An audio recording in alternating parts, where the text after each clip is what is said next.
Dans cette vidéo, nous allons jeter un œil à la Logitech MX Creative Console, disponible maintenant chez Best Buy. Ce duo unique vise à augmenter votre efficacité sur tous vos projets créatifs.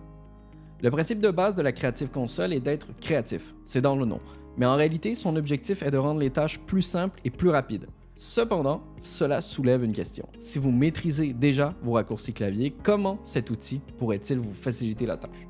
Nous allons explorer cela ensemble. Il y a un aspect qui va être difficile à aborder ici, c'est le processus de configuration. Il peut être un peu long et fastidieux, surtout à cause de toutes les personnalisations possibles. Logitech fait un excellent travail en vous guidant à travers ce processus avec des vidéos qui vous montrent étape par étape comment configurer l'appareil.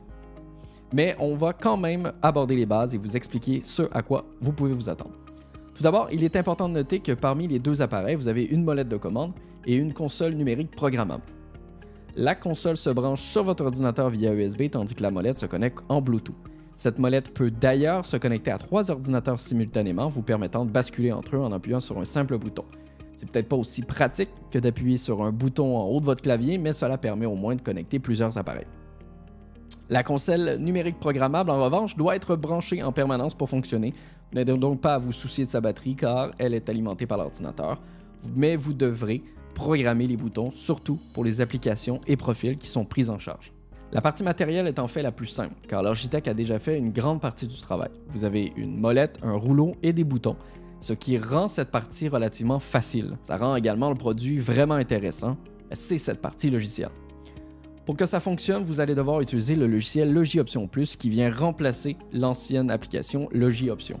Pour installer, vous devrez d'abord supprimer l'ancien logiciel et ajouter LogiOption Plus. De plus, les utilisateurs de Mac ou de Windows, il vous faudra une version à jour de votre système d'exploitation. Par exemple, pour Mac, c'est 13 ou plus. Cela dit, même avec une version à jour, vous allez pouvoir rencontrer des problèmes de compatibilité avec certains logiciels comme Photoshop ou d'autres programmes Adobe si votre système d'exploitation n'est pas à jour. C'est le type d'appareil avec lequel il va falloir explorer pour en connaître toutes ses utilités et bien le programmer. Là où les choses deviennent vraiment intéressantes, c'est lorsque vous commencez à configurer le logiciel. Il est intuitif, vous n'avez qu'à faire glisser, déposer les commandes que vous souhaitez associer au bouton de la console.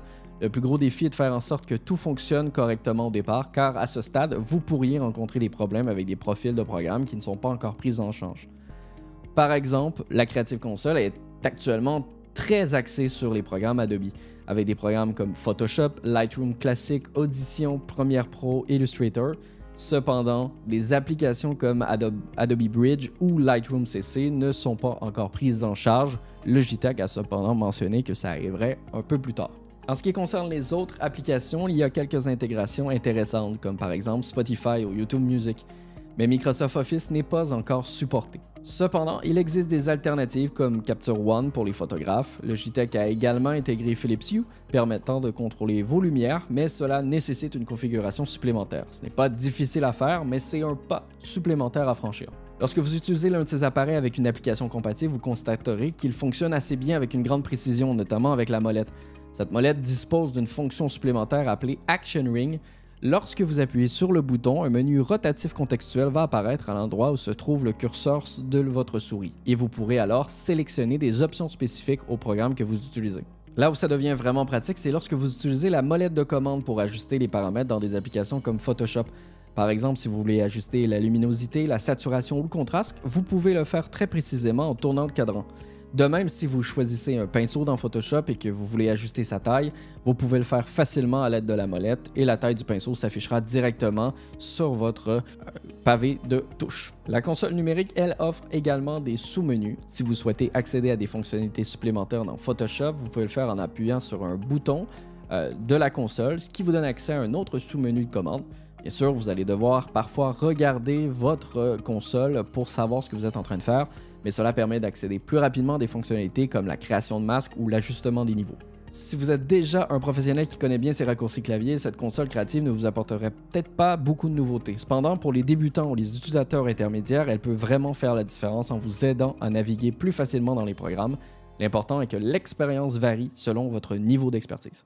Enfin, la console numérique programmable et la manette peuvent également être utilisées pour accéder à des fonctionnalités système sur Mac ou Windows, comme ouvrir le Finder ou l'explorateur de fichiers. Vous pouvez même les utiliser pour lancer rapidement des applications installées sur votre ordinateur, ce qui rend cette console très pratique comme lanceur d'applications.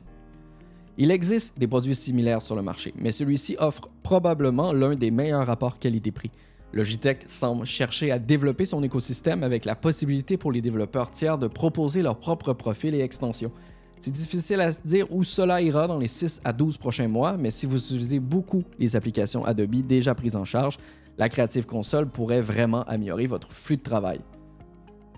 En conclusion, je recommanderais cet appareil surtout si vous êtes un utilisateur intensif des logiciels d'Adobe. Si vous attendez le support d'autres applications comme DaVinci Resolve ou Microsoft Office, il sera peut-être préférable d'attendre un peu pour voir comme le produit évolue. La console numérique programmable et la molette de commande MX Creative de Logitech sont disponibles dès maintenant chez Best Buy et vous pouvez en apprendre un peu plus en cliquant sur le lien ci-dessous. Merci et à bientôt.